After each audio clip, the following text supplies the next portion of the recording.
Good afternoon. My name is Robin LaCourte, and today we'll be lecturing you on Operation Pied Piper. Operation Pied Piper was the largest single evacuation of people in Britain's history. It involved children, primarily of school age, mothers with infants, and pregnant women. Our focus today is on the children and the effects they sustained as a result of the evacuation.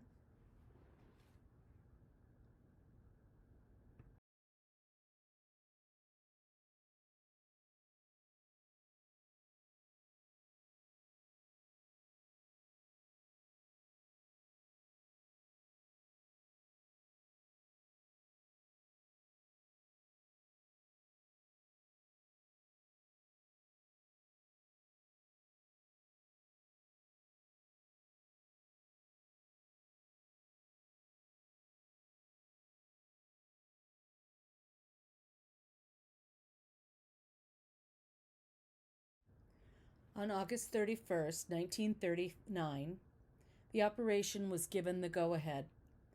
Parents received notice that the evacuations would begin the following day. Britain's largest cities, not just London, participated, and millions would be moved away and into the countryside. On September 1, Germany invaded Poland, and on September 3rd, Britain, along with France, declared war on Germany. Despite the declaration, things were quiet for some months after.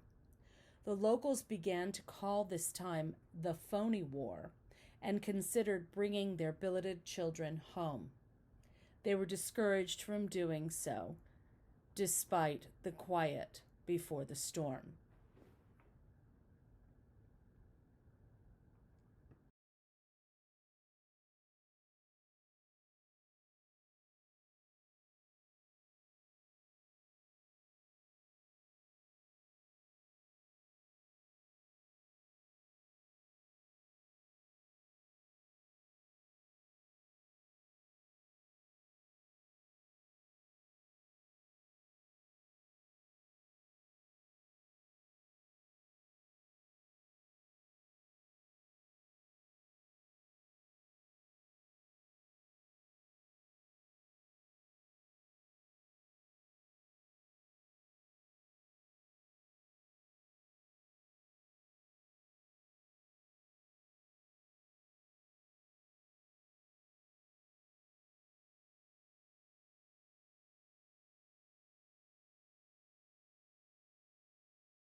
The plan, or scheme as it was called, was headed by Sir John Anderson and was created during the interwar years as a reaction to civilian bombings that occurred during World War I. In particular was a bombing that hit a school, killing 18 small children. The plan entailed 7 steps that would be rolled out over the course of time. Each step would move children, mothers, and infants away from the larger targeted cities. Children would be billeted or housed with foster families for the duration of the war. Primarily moved by train, the children were relocated in a matter of days. They would spend the majority of the war years with these foster families.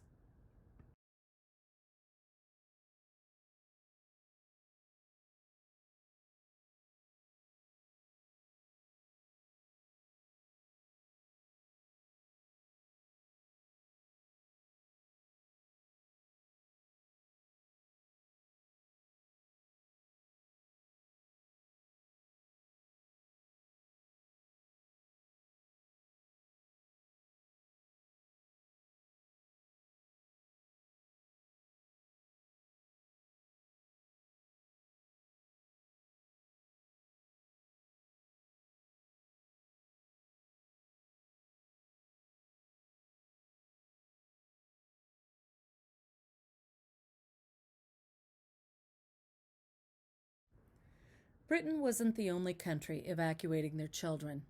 Germany's program, abbreviated as KLV, was similar to Operation Pied Piper.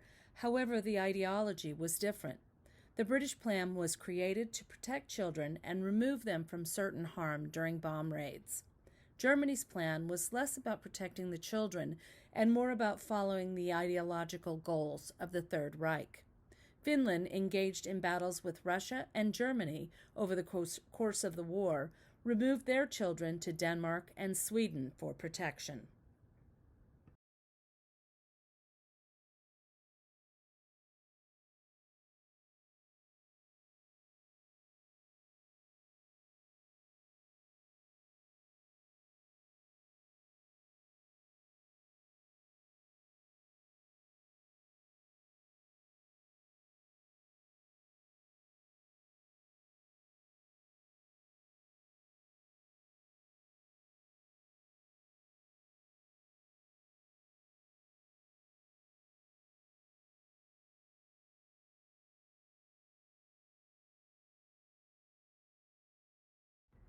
Once the evacuations began, children were brought to evacuation trains with a small suitcase and a tag attached to their clothing, indicating where they were to be sent.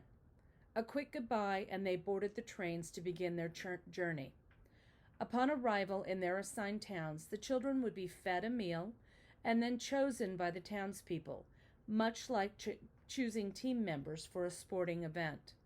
It was common for the strong boys to be chosen first so that they could help with farming. Girls who resembled Shirley Temple, a popular actress at the time, were quickly chosen next. If there were children who remained unchosen, the billeting official would assign homes for them. Billeting was compulsory, but often built resentment toward the children that they were caring for.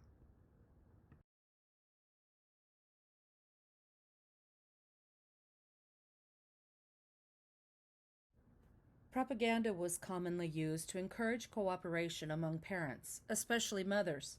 Ministry of Health posters showed images of Hitler coaxing mothers to bring their children back to the city, bombed out backdrops with a British soldier admonishing a young boy to get out of London, and foster families doing their part by caring for the evacuated children were common. Even the Saturday Evening Post showed a chubby baby with a gas mask on their December 1939 issue.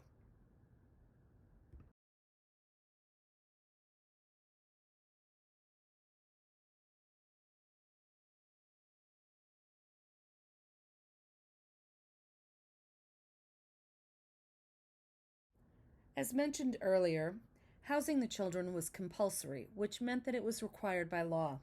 If a home was full, siblings were often split up. A stipend of $15 in today's dollar was doled out weekly for each child. Abuses occurred, including physical, emotional, and sexual. Loneliness was common, and being bullied was an accepted norm. Overburdened and crowded classrooms made education difficult, and many children fell behind academically.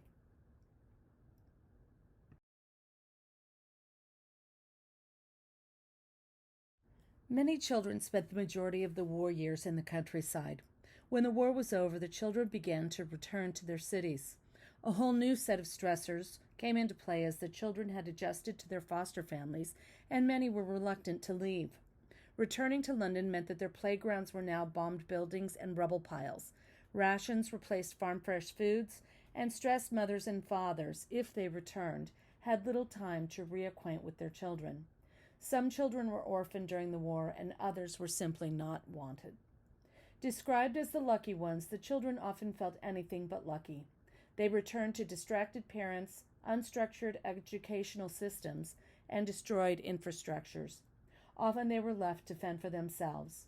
This was true for the Finnish children, many of whom now only spoke Danish and could not communicate with their own parents, as well as German refugee children who were forced to return to Germany with little notice and little care.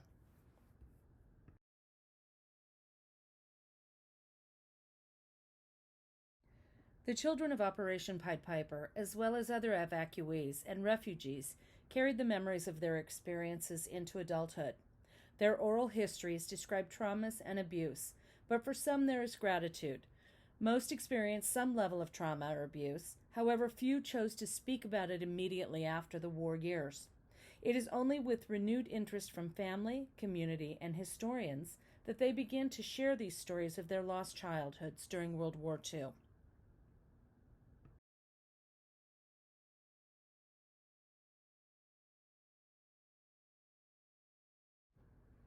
So the question still being asked is, were those involved in Operation Pied Piper sufficiently protected, or was this a case of good intentions gone wrong? The children, then adults, have given mixed responses to this question. As we have discussed, many suffered physical and psychological traumas as a result of their displacement. While this operation was unique, similar evacuations occurred throughout the war. The legacy of operations like this one certainly will have effects on the individual that are carried into adulthood and continue to affect them throughout their lives. Thank you for your attention.